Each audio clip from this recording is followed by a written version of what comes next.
Underneath the main editing area, you've got several different drop downs. Just be aware, like I said, these are drag and droppable, so they may not be in the exact order that you see here. You're going to be interested in, concerned about just 3 of the 4 things that you see. You could ignore layer cake settings. That's going away. It's been deprecated. So what you want to focus on is alt title, search engine optimization, and WPSMO. WPSMO stands for WordPress Social Media Optimization. So first off, alt title. All you have to do, click on the drop down, and this will open up the menu.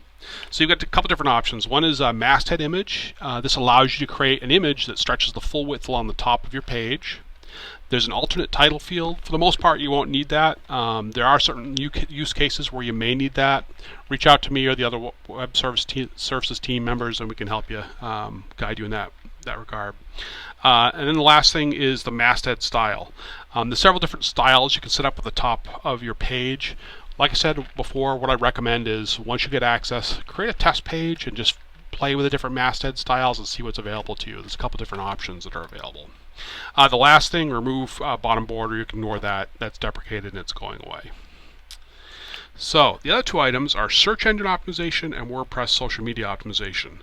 These are very, very important. I can't stress it, their importance enough. When it comes to search engines and our site, we get roughly 90% of all the traffic to the Providence College sites from search engines. So it is very, very important that we optimize our pages for them. What happens with the different search engines is they crawl pages on a weekly basis. And by crawl, what they do is they use what's called a robot. It's not really a robot, it's just software that will crawl a page, pardon me, and it will pull off the information that's embedded on the page. So what it looks for is it grabs whatever title you set for your page. It'll grab the first 120 to 200 characters of text off your page and whatever the first image is on your page, and it uses that for your search engine results. So if someone was looking up your page on Google, for instance, that's the information that would be displayed. Sometimes that's totally fine, but other times you want more control over it because you may be in a competitive situation with another, competitive situation with other colleges. You want to try and one-up their search results, or you just want more granular, fine control over how you look on the search engines. This is how you do it. So search engine optimization, you've got 3 areas. You can ignore meta keywords. This has been deprecated. It's going away. It's no longer used by search engines. So what you want to focus on is the title tag field and the meta description field. Under the web services site, there's a style guide. You'll see that. It links off this page and other pages. There's a very specific description of how you want to fill out these fields. First, you want to fill out the title tag. Just go to that style guide and it'll tell you how to do it. And then you want to fill out the meta description. Meta description just needs to be a brief, under 200 characters or so, description of what people can find on this page, what sort of information they can find on it.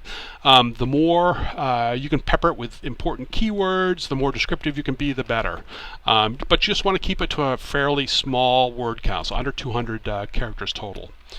And then also, for control over the image that shows up with your page, what you want to do is you want to go to the page menu, and over on the right you're going to see a set featured image option. If you click on this, this will take you to your media library, and it'll allow you to select an image that you want associated with your page. We'll talk a little bit more about images in a later video.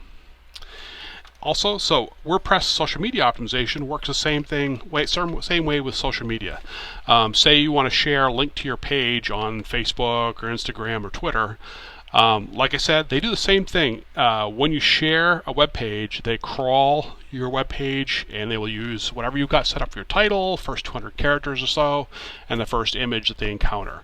Sometimes great, sometimes that is not optimal. So filling out these fields is going to give you granular control over how you show up when you share that page. So there's OG. OG is for Instagram and Facebook. There's a title field, description. Twitter has a separate title field and a separate description field. It also has a Twitter author where you can put in a Twitter handle as well too. Fill these fields out as per that description on the style guide and you won't go wrong. So, all right. So we're about to start adding some content to our page. First thing you want to do is WordPress wants you to give a title to your page. So we're going to give it a title, Dan's Terrible Test Page. Fine to be as verbose as you want here and descriptive. That's great. Your human audience will like it. And what you're going to see, we've created a title. We want to now save this page as a draft. So you go to the top right, click on Save Draft. So this page has been saved in draft mode. What you're going to see over under the page menu, there's an area called Permalink URL Slug. This is the address of the page. What WordPress does is it takes the information you typed in the title and it converts it to the URL, the address for the page. So this is the web services site, webservices.providence.edu. This page, once it's published, would be web-services.providence.edu/dans-terrible-test-page. So when it comes to the address of your page, there's a couple rules and some suggestions. First off, rules.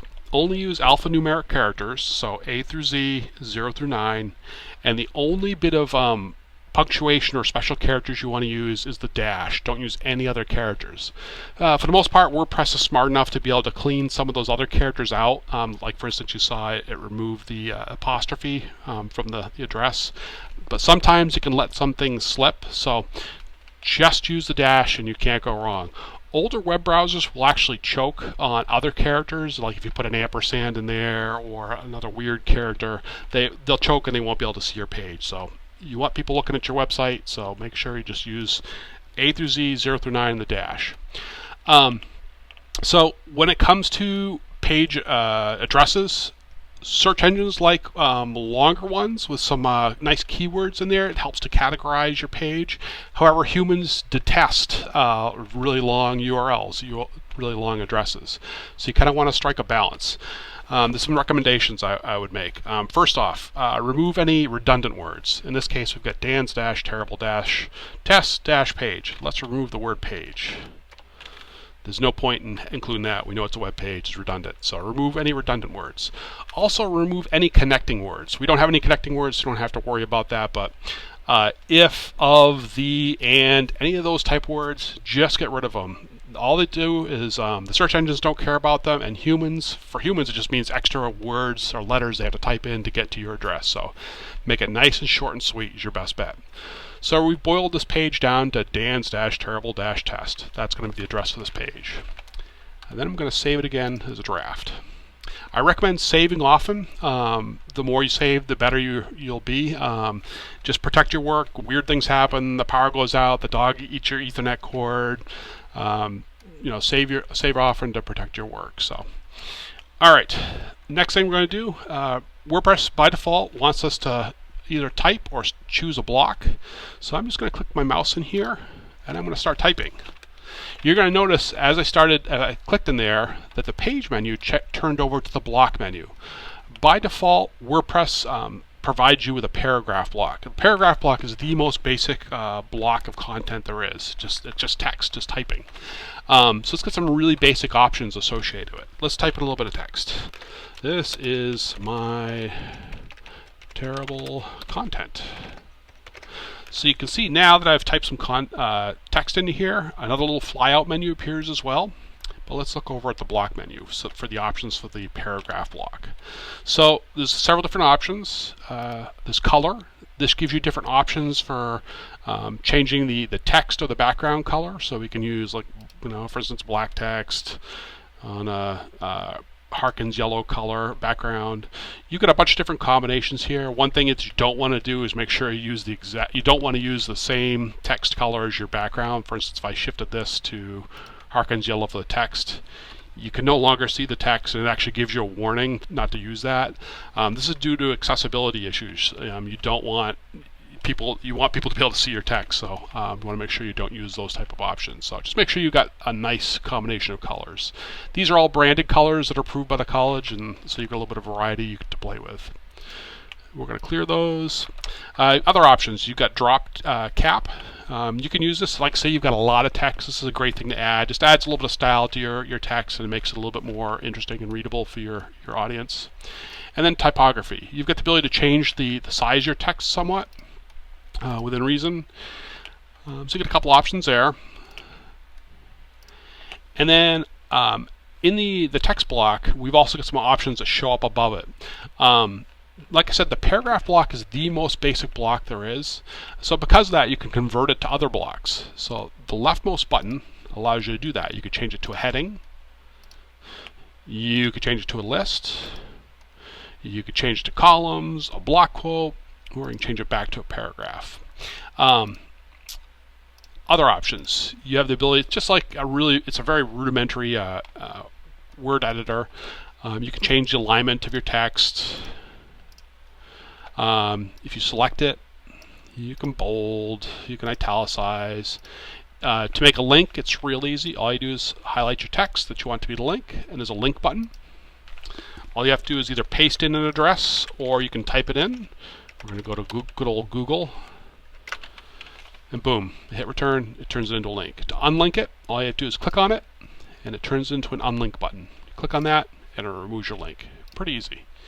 You've got some other options in here too. There's a little drop down.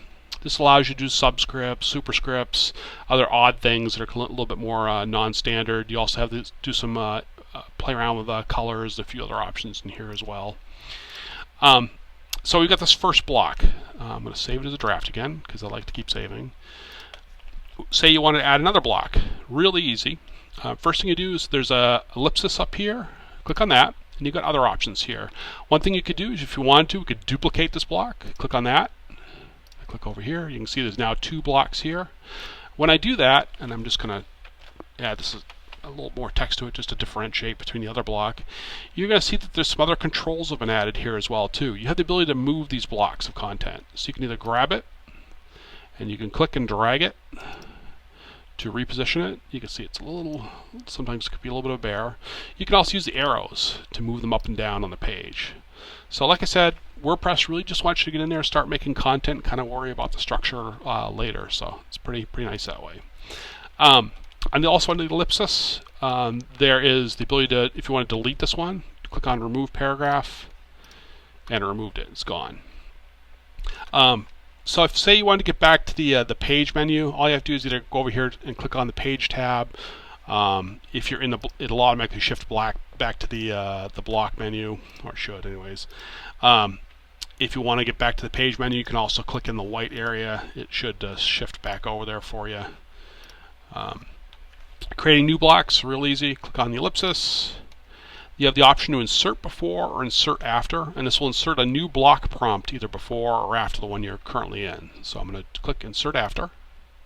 So now once again, WordPress just wants to give us another paragraph block, but say you want to add something besides a paragraph.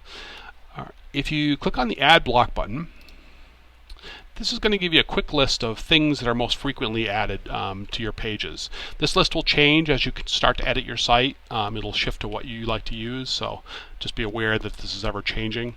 There is roughly almost, I want to say, over 100 different types of blocks that are available to you. If you click on the Browse All button, this is going to show you the full list of what's available. There's a lot. There's everything from inserting, Reddit threads, Twitter threads, YouTube videos, all sorts of goodies, buttons, bars, separators, you name it. And a lot of them have different block settings as well. Once again, what I recommend is once you get access, create a test page and just start playing with it and see what works for you.